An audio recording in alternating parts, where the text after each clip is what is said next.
Mechanics couldn't fix the vintage aircraft until the original test pilot arrived. The Commemorative Air Force hangar in Midland, Texas sits at the edge of the desert like a cathedral of memory. Inside, the air smells of hydraulic fluid and history. Warbirds from another era rest in various states of restoration. P-51 Mustangs with polished aluminum skin, a B-25 Mitchell with nose art that hasn't faded in 80 years, the skeletal frame of a Corsair waiting for new life. But the crown jewel sits in the center of the hangar, surrounded by work lights and worried faces. She's an F-86 Sabre, serial number 524778, the first American jet fighter to achieve supersonic speed in a dive. Korean War veteran, 63 confirmed kills painted on her fuselage in faded red stars. They call her Lady Lightning. And for the past 3 weeks, no one can figure out why she won't fly. Jake Morrison is the lead mechanic, 34 years old, third-generation aircraft restorer. His grandfather worked on B-17s during the war. His father rebuilt Mustangs for museums. Jake grew up with aviation fuel in his blood and engine grease permanently embedded in his fingerprints. He's never met a plane he couldn't fix, until now. "Run it again," he says to his team. Danny Cho, 26, MIT aerospace engineering graduate, sits in the cockpit, running through the startup sequence for the 15th time this week. Engine ignition, fuel flow, hydraulics. The J-47 turbojet spools up, whining like a wounded animal. The instruments flicker. Everything looks normal. Then, at exactly 87% thrust, the engine stutters, coughs. The RPMs fluctuate wildly for 3 seconds before stabilizing at 62%. Every single time, same sequence, same failure point. Danny shuts it down, climbs out of the cockpit, frustration written across his face. Same thing, 87%, then it chokes. Jake stares at the engine cowling like it owes him money. "We've replaced the fuel injectors, rebuilt the compressor, new ignition system, new fuel lines. The electrical is clean." "Maybe it's the airframe itself," says Maria Santos, the team's avionics specialist. "Some kind of harmonic resonance we're not detecting. We've run every diagnostic known to man, and a few I made up myself." "Then what is it?" Jake doesn't answer, because he doesn't know, and not knowing is eating him alive. The Commemorative Air Force has spent 2 years and $400,000 restoring Lady Lightning. She's supposed to be the centerpiece of next month's Midland Air Show, the first time a Korean War-era Sabre has flown publicly in 15 years. Tickets are sold. Press releases have gone out. Veterans from the Korean War, the few who are still alive, are coming from across the country to see her fly. And Jake can't make her work. That night, Jake sits alone in the hangar. The lights are off except for a single work lamp near the Sabre's nose. She looks like a ghost in the darkness, silver skin catching shadows, canopy reflecting the faint glow. He talks to her sometimes, when no one's around to think he's crazy. "What's wrong with you, old girl? What aren't you telling me?" Silence. The desert wind whispers through gaps in the hangar doors. Jake pulls out his phone, opens the file he's been building for months. Everything he could find about F-86 Sabres, technical manuals, maintenance records, pilot interviews. He scrolls through photographs, pilots standing next to their planes in Korea. Young men, most of them gone now. The few who survived are in their 90s, scattered across nursing homes and veterans' facilities. One photograph stops him. It's from 1953, a pilot standing next to an F-86, hand resting on the intake. The plane's serial number is visible, 524778, Lady Lightning. The pilot is young, maybe 25, dark hair, confident smile, flight suit unzipped to the waist in the Korean summer heat. The caption reads, "Lieutenant William Blackjack Harrison, 4th Fighter Interceptor Wing, K-14 Kimpo Air Base, July 1953. Jake has seen this photo before, but something about it catches his attention tonight. The pilot's hand, the way it rests on the intake. Not possessive, intimate, like touching something beloved. Jake does a quick search. William Harrison, Korean War ace, 6 confirmed MiG kills, test pilot after the war, worked for North American Aviation, then NASA. The trail goes cold in the 1980s. No obituary, no death record, which means he might still be alive. Jake starts making calls. It takes 3 days to find him. William Blackjack Harrison lives in a retirement community in Palmdale, California. 93 years old. Still sharp, according to the staff. Still difficult, according to anyone who's tried to help him. Jake calls the facility, explains who he is, what he's working on. The administrator is skeptical. Mr. Harrison doesn't receive many visitors. He's particular about his privacy. Tell him it's about Lady Lightning, serial number 524778. He'll know what that means. Silence on the line, then, hold please. Jake waits. 5 minutes, 10. A new voice comes on. Old, gravelly, the kind of voice that's given orders and expected them to be obeyed. Who is this? Mr. Harrison, my name is Jake Morrison. I'm the lead mechanic for the Commemorative Air Force in Midland. We're restoring an F-86 Sabre. I know what you're restoring, the administrator told me. Sir, we've hit a problem. The engine won't sustain thrust above 87%. We've tried everything, replaced every component we can think of. Nothing works. Silence. Jake can hear breathing on the other end. Then, 87% you said? Yes, sir. Every time, like clockwork. More silence. Then a sound Jake doesn't expect, a laugh. Low and rough, like sandpaper on wood. I'll be damned, she's still doing it. Sir, that bird has always been temperamental at that threshold. Has been since the day she rolled off the line. Jake's heart rate spikes. You know what's wrong with her? I know everything about her, son. I flew her for 3 years, tested her for 2 more, put more hours in that cockpit than any pilot alive or dead. Can you tell me how to fix it? Another pause, longer this time. No. Sir, I said no. I can't tell you over the phone. Some things have to be shown. The old voice hardens. I'll come to you, if you can get me there. Jake doesn't hesitate. I'll have a ticket waiting at LAX tomorrow morning. Make it Burbank. I hate LAX, and I'll need a hotel with a real bed. My back doesn't tolerate cheap mattresses anymore. Whatever you need, sir. And one more thing. Yes? Don't let anyone else touch that engine until I get there. Whatever's wrong, they'll only make it worse. Understood. The line goes dead. Jake sits in the hangar, phone in hand, heart pounding. Somewhere in California, a 93-year-old man is preparing to meet his airplane again. For the first time in 3 weeks, Jake allows himself to hope. William Harrison arrives on a Thursday afternoon. Jake meets him at the Midland airport, not the commercial terminal, but the private aviation side where the vintage planes live. It seems appropriate. The old man steps off the regional jet slowly, carefully. He uses a cane but doesn't lean on it, more of a prop than a necessity.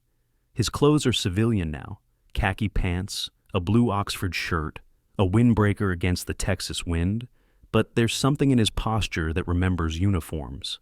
His eyes are what strike Jake first, pale blue, alert. The kind of eyes that have tracked enemies at 600 miles per hour and made life or death decisions in fractions of seconds. Mr. Harrison? Captain Harrison, if we're being formal, but you can call me Blackjack. Everyone did back when. Blackjack it is. Thank you for coming. Thank me after we fix the bird. Harrison looks around the tarmac. Where is she? In the main hangar. I'll drive you over. No need, I'll walk. Spent 50 years sitting in cockpits and another 20 sitting in chairs. My legs need the exercise. They walk, slowly, matching Harrison's pace. The old man doesn't complain about the distance or the heat, just moves forward, steady and deliberate, like a man who's used to covering ground. Tell me about your team, Harrison says. 4 full-time restorers, 2 engineers, a dedicated avionics specialist. We've got access to the best parts suppliers in the country and a network of experts we can consult, and none of them can figure out what's wrong. No, sir. We've tried everything we can think of. Harrison nods, doesn't seem surprised. The Sabre was a temperamental beast, he says. Not like the planes that came before. Props are simple. Fuel, air, spark, spin. Jets are different. They're alive, in a way. They have moods. Moods, personality, character. Call it what you want. Every Sabre I ever flew had its own way of doing things. Some like to be coaxed, some like to be pushed. Some would cooperate all day, then turn on you without warning. And Lady Lightning? Harrison's expression changes. Something softens. She was different, special. From the first moment I sat in her cockpit, I knew. We understood each other. They reach the hangar, Jake opens the personnel door and they step inside. Harrison stops dead. There she is, Lady Lightning. 62 years since he last saw her, but she hasn't changed. The silver skin, the swept wings, the bubble canopy that gave pilots the visibility they needed to survive. Harrison stands motionless for a long moment. His hand rises, almost unconsciously, to his chest. "My God," he whispers, "she's beautiful." Jake watches the old man looking at the old plane. There's something sacred in the moment. Two veterans reuniting across decades. Harrison walks forward. His cane taps on the concrete floor, but his stride has changed. More purposeful now. Younger. He reaches the aircraft, extends his hand, places it on the intake cowling. The same gesture from the photograph. 62 years later. "Hello, sweetheart," he says quietly. "Miss me?" The team gathers around. Danny, Maria, the other mechanics. They've heard about the visitor. An original pilot. A test pilot, no less. There's skepticism in some faces, curiosity in others. Harrison ignores them. His attention is entirely on the aircraft. He walks around it slowly, running his hands along the fuselage, checking the control surfaces, peering into the intake, the exhaust, the wheel wells. "You've done good work," he says finally. "The restoration is excellent, authentic." "Thank you, sir," Jake says, "but you've made a mistake." The team tenses. "What mistake?" Maria asks. Harrison doesn't answer directly. He moves to the engine access panel, studies it. "This J-47, where did you source it?" "Rebuilt unit from an aviation museum in Ohio. Complete overhaul, every component inspected and certified." "That's your first problem." "What do you mean?" Harrison turns to face them. "Lady Lightning didn't fly with a standard J-47. She was modified. In 1952, she was pulled from the line for experimental testing. North American and General Electric were working on thrust improvements. She got a custom fuel delivery system and a modified compressor section." Jake frowns. "There's nothing in the records about that." "There wouldn't be. It was classified. Still might be, for all I know." Harrison taps the engine panel with his cane. The modifications were subtle, invisible to anyone who didn't know they were there. But they changed everything about how she ran. Danny steps forward. "Sir, with respect, I've studied these engines extensively. The J-47 GE-27 was standardized. There weren't supposed to be any variants?" Harrison fixes him with those pale blue eyes. "Son, I was flying this aircraft when your father was in diapers. I'm telling you what I know. The question is whether you're smart enough to listen." Danny's jaw tightens, but he doesn't respond. Harrison turns back to the engine. The 87% threshold. That's where the modifications kick in. Without them, the engine tries to deliver more fuel than the standard compressor can handle. Creates turbulence in the combustion chamber. The ECU senses the instability and pulls back to protect itself. "So the engine is fighting itself," Jake says. "Exactly. It wants to go, but it doesn't know how anymore." "Can it be fixed?" Harrison considers the question. "Not fixed, reminded." "What does that mean?" "It means I need tools, a lot of them. And I need everyone except you to leave the hangar for a few hours." The team exchanges glances. Maria starts to protest, but Jake holds up a hand. "Give us the room." "Jake, give us the room, please." One by one, they file out. Danny is the last to go, still skeptical, but curious enough to obey. When they're alone, Harrison removes his windbreaker, folds it carefully and sets it aside. Then he looks at Jake. "What I'm about to show you, I've never shown anyone. Not the engineers at North American, not the brass at Edwards, not even the other test pilots. Why not? Because some knowledge isn't meant to be written down. It lives in the hands, in the memory, in the space between a man and his machine." He reaches up and touches the engine cowling again. "She talked to me, back in the day. Not in words, nothing so crude. But I could feel her, feel what she needed, what she wanted, when she was happy and when she was scared." Jake doesn't know what to say. This sounds like mysticism, like the ramblings of an old man who's lost touch with reality. But something in Harrison's voice, something ancient and certain, makes him stay quiet. "I'm going to work on her now," Harrison says. "You can watch, but don't interrupt. Don't ask questions, just observe." "Yes, sir." Harrison nods. Then he moves to the tool bench and begins selecting instruments with the precision of a surgeon preparing for operation. For the next 6 hours, William Harrison becomes someone else. The 93-year-old body doesn't disappear. He still moves slowly, still pauses to catch his breath, still winces when he bends at certain angles. But the hesitation is gone. The uncertainty. He's operating on a different kind of fuel now. Memory. He opens panels that Jake didn't know existed. Hidden access points that aren't in any manual. His fingers find bolts and connectors by feel alone, even in spaces he can't see. "Hand me the 7/16 wrench," he says without looking up. Jake hands it over, watches as Harrison reaches deep into the engine cowling and adjusts something. There. That's the secondary fuel valve. They added it to regulate flow at high thrust. Standard J47s don't have it, but she does. "How did you know it was there?" "Because I was there when they installed it. July 1952, 104 degrees on the tarmac at Edwards.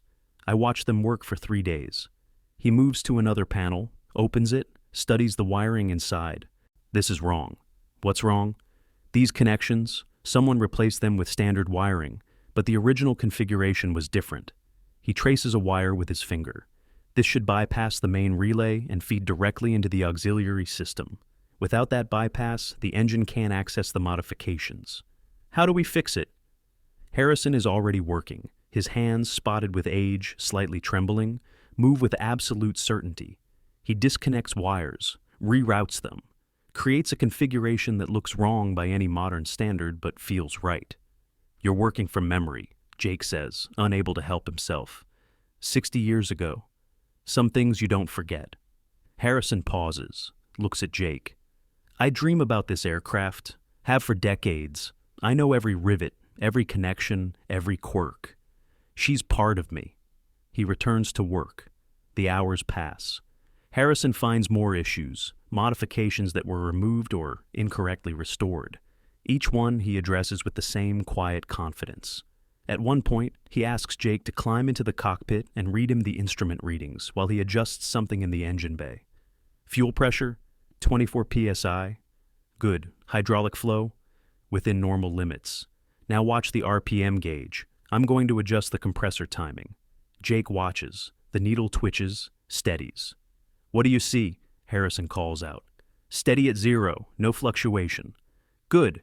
That flutter was the first sign of misalignment. It's gone now." He emerges from the engine bay, wiping his hands on a rag. For a moment, he looks exhausted, 93 years settling back onto his shoulders. "I need to rest," he says.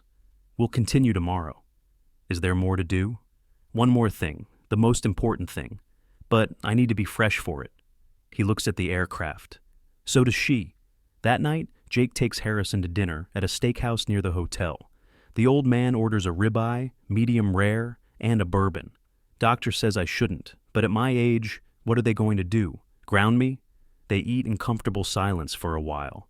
Then Jake asks the question he's been holding back. "Why did you stop flying?" Harrison sets down his fork, considers the question. "I didn't stop. The flying stopped me." He touches his chest. "Heart problems. Started in '83. Nothing serious at first, but enough to pull my medical. Then my eyes went. Then the reflexes." "That must have been hard." "Hard doesn't begin to cover it. Flying was everything. It was who I was. Take that away and..." He trails off.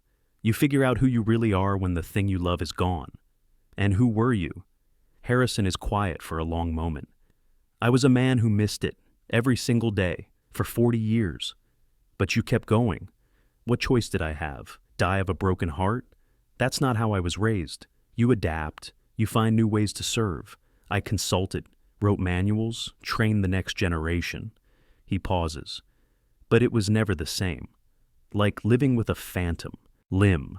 Jake thinks about his grandfather, about the way he talked about the B-17s he worked on during the war, about the light in his eyes when he described the roar of 4 Wright Cyclone engines at full power. "My grandfather was a mechanic in the Army Air Forces," Jake says. 8th Air Force, European Theater. "What was his name?" "Robert Morrison." Harrison's eyes narrow. "Bobby Morrison? Worked at Thorpe Abbott's?" "You knew him?" "I knew of him. He had a reputation, could fix anything, kept planes flying that should have been scrap." Harrison shakes his head. Small world. He's the reason I do this. He taught me that these machines aren't just metal. They're memories. Every one of them carries the souls of the people who flew them. Harrison raises his glass. To Bobby Morrison, and to his grandson, who clearly listened, they drink. There's something I need to tell you, Harrison says, about tomorrow, about what I have to do. I'm listening. The last modification, the one that matters most, it's in the control system, the linkage between the throttle and the fuel regulator. It's not mechanical, it's... He searches for words. It's a feel thing, the way the controls respond to input, the way the engine anticipates what the pilot wants. How do you adjust something like that? You don't adjust it, you tune it, like an instrument. Harrison meets Jake's eyes. I have to sit in that cockpit. I have to put my hands on those controls. And I have to remember. Remember what? Everything, every flight, every mission, every moment I spent with her. His voice drops. I have to become who I was, one more time. Jake understands now. This isn't just mechanical work, it's communion. I'll make sure you have whatever you need. I need privacy and time and... Harrison hesitates. And I need you to understand that this might not work. I'm 93 years old. The hands don't work like they used to. The memory fades in and out. But you have to try. Yes, I have to try. He finishes his bourbon. Because she deserves it. After all these years, she deserves to fly again. The next morning, the hangar is empty except for Jake and Harrison. The rest of the team has been told to stay away. Jake explained as much as he could without violating Harrison's trust. They're skeptical, Danny especially. But they respect the process. Harrison stands at the base of the ladder leading to the cockpit. He's wearing his windbreaker again, zipped up against the hangar's morning chill. In his hand, he holds something Jake hasn't seen before. An old leather flight glove, single, left hand. My wife gave me these, Harrison says. Wedding present, 1954. I wore them on every flight for 30 years. This is the only one left. He pulls on the glove, flexes his fingers. The leather is cracked and worn, but it fits perfectly. Some things you keep, he says, even when they don't make sense to keep. He begins climbing the ladder, slowly, one rung at a time. Jake moves to help, but Harrison waves him off. I can do this. I have to do this. It takes 2 minutes to reach the cockpit. 2 minutes that feel like hours. Harrison settles into the ejection seat. His hands find the controls automatically, muscle memory that transcends decades. Throttle, stick, rudder pedals. She feels the same, he whispers. After all this time, she feels the same. He closes his eyes. His hands rest on the controls, light and steady. Jake watches from below. The morning sun is coming through the hangar windows now, casting long shadows across the floor. The saber gleams in the light, silver skin warming under the rays. For a long time, nothing happens. Harrison sits in the cockpit, eyes closed, hands on the controls, breathing slowly, remembering. Then his hands begin to move. Small adjustments, microscopic really. He moves the throttle forward a centimeter, holds it, moves it back, works the stick in tiny circles. His feet shift on the rudder pedals. He's not checking the controls. He's talking to them, listening. There, he says softly. Right there. That's where you stick. That's what's bothering you. He opens his eyes, looks at the throttle quadrant. Jake. Yes, sir. There's a panel under the throttle assembly, number 47B. It controls the friction lock and the fuel cable tension. I need you to open it. Jake finds the panel, opens it. Inside is a maze of cables and springs. What am I looking for? There's a small adjustment screw, brass, about halfway back on the left side. It controls how much resistance the throttle has at different positions. Jake finds it. Got it. Turn it 1/4 clockwise. Jake turns the screw. Now push the throttle forward, slowly. Tell me when it feels different. Harrison's hands are on the cockpit throttle. Jake's hands are on the adjustment. They work in concert, pilot and mechanic, separated by the skin of the aircraft, but connected through the controls. Jake pushes. The resistance is smooth at first. Then, around what would be the 85% mark, there's a subtle hitch. A tiny catch that wouldn't be noticeable at speed, but interrupts the flow. There, I feel it. That's where the modification lives. The fuel cable has to move freely through that point, or the engine can't access the extra thrust. The tension is wrong. How do I fix it? You don't fix it. You balance it. Harrison's voice is calm, teaching now. Turn the screw counterclockwise, 1/8 of a turn at a time. After each turn, push the throttle through again. Jake turns, pushes, the catch is still there. Again, he turns, pushes, better, but not right. Again, third time. The throttle moves through the entire range without resistance, smooth as glass. That's it, Harrison says. That's her. Jake looks up at the cockpit. Harrison's eyes are bright, young somehow, full of something that wasn't there before. One more thing, Harrison says. I need you to start the engine. Sir, start the engine. Let her run. Let me feel her. Jake hesitates. They haven't tested any of these modifications. The engine might still fail. It might be worse. But Harrison's face is certain, and Jake trusts him. Okay, starting engine. He signals to the ground crew position, where a single fire extinguisher stands ready just in case, then moves to the external start panel.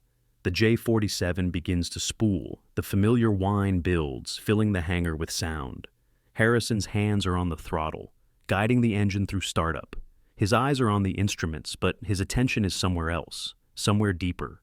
The RPMs climb, 50%, 60%, 70%. Jake holds his breath, 80%, 85%, the point where it always fails. 87%. The engine doesn't stutter, doesn't cough. The RPMs continue to climb. 90%, 95%. Full military power. The J-47 is screaming now, straining against the tie-downs, begging to leap into the sky. Harrison's voice comes through the intercom, barely audible over the engine noise. Hello again, sweetheart. I missed you too. He pulls the throttle back. The engine spools down. The hangar falls quiet. Jake stares at the aircraft, at the instruments, at the old man in the cockpit who just did something impossible. How? He asks. Harrison doesn't answer immediately. He's looking at his hands, the left one in the old leather glove, the right one, bare and spotted with age. I told you, he says finally. Some knowledge lives in the hands, in the space between a man and his machine. He begins to climb down from the cockpit. Jake rushes to help him this time, and Harrison doesn't refuse. When his feet touch the hangar floor, the old man looks at the Sabre one more time. She's ready, he says. She'll fly now, properly, the way she was meant to. I don't understand how you did it. Harrison smiles. Neither do I, son, neither do I. The rest of the team returns. Danny is skeptical until they run the full diagnostic. Every system checks out. The engine performs flawlessly through the entire power range. That's not possible, Danny says. We checked everything, multiple times. You checked everything you knew about, Harrison replies. There are things in this aircraft that never made it into any manual, things that only exist in the memories of the people who built her and flew her. Maria studies the data on her laptop. The fuel flow is different, more efficient. It's like the engine finally found its rhythm. She was always capable of this, Harrison says. She just needed someone to remind her how. 3 days later, the Midland Air Show opens. 50,000 people fill the grounds, veterans in wheelchairs and walkers, families with children who've never seen a Warbird fly, aviation enthusiasts who've come from around the world. The announcer's voice booms across the field. Ladies and gentlemen, the Commemorative Air Force is proud to present Lady Lightning. This F-86 Sabre is a Korean War veteran with 63 confirmed kills. She hasn't flown publicly in 15 years. But today, thanks to the dedication of our restoration team and a very special guest, she's back. The crowd cheers. The hangar doors open. Lady Lightning rolls out into the Texas sunlight, silver skin blazing. Behind her, walking slowly but steadily, is William Harrison. The crowd doesn't know who he is, just an old man in a windbreaker, following an old airplane. But the veterans in the front rows, the ones who remember Korea, who remember the Sabre's distinctive silhouette against Asian skies, they see something else. They see a pilot reunited with his aircraft, A warrior come home. The Sabre reaches the runway. A young pilot, Jake's nephew, trained specifically for this flight, climbs into the cockpit. Harrison stands at the wingtip, one hand touching the metal. The engine starts. The crowd holds its breath. The Sabre begins to roll, faster, faster. Then, with a grace that defies her age, she lifts off. The crowd erupts. Lady Lightning climbs into the sky. Banks left. The sun catches her wings, turning her into a streak of silver fire against the blue. Harrison watches her go. His eyes are wet, but he's smiling. "Fly safe, sweetheart," he whispers. "Fly safe." After the show, Harrison sits in a quiet corner of the hangar. Jake finds him there, looking at the photographs on the wall. Images from the Sabre's restoration, from her Korean War service, from the test program that made her unique. "She flew beautifully," Jake says. "She always did, even when she was being difficult." Harrison looks at him. "Thank you for finding me, for trusting me. Thank you for coming, for fixing what we couldn't fix.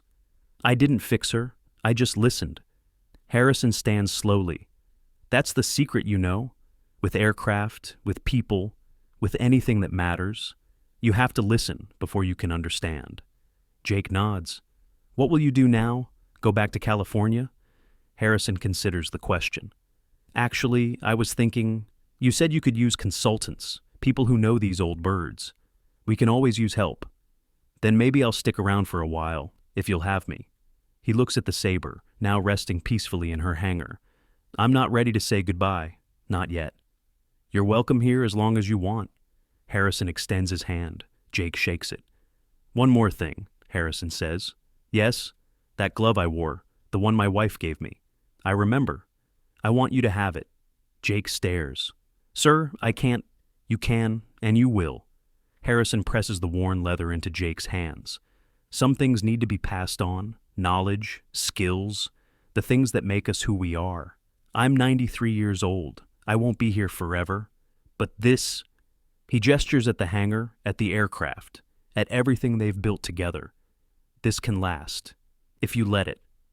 Jake holds the glove, feels the history in the leather, the flights, the missions, the moments of terror and triumph that soaked into the material over 30 years.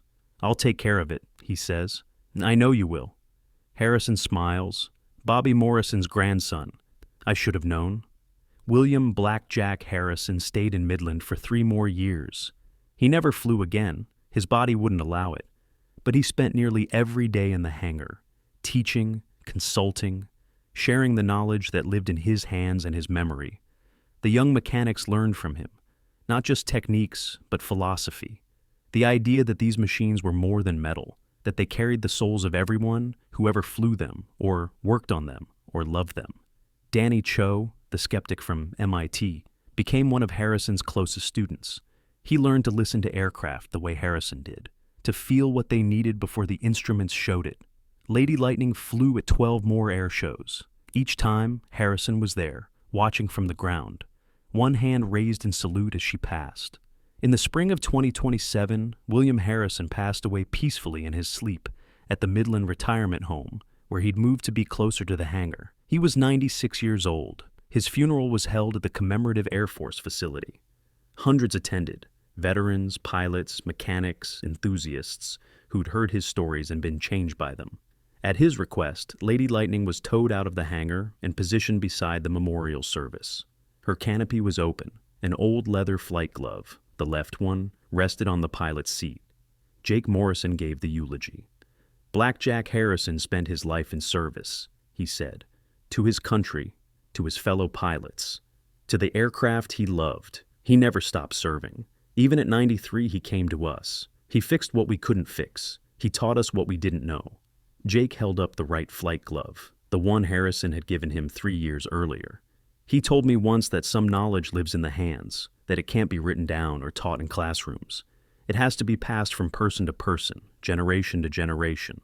He looked at the Sabre, at the open cockpit, at the glove resting on the seat.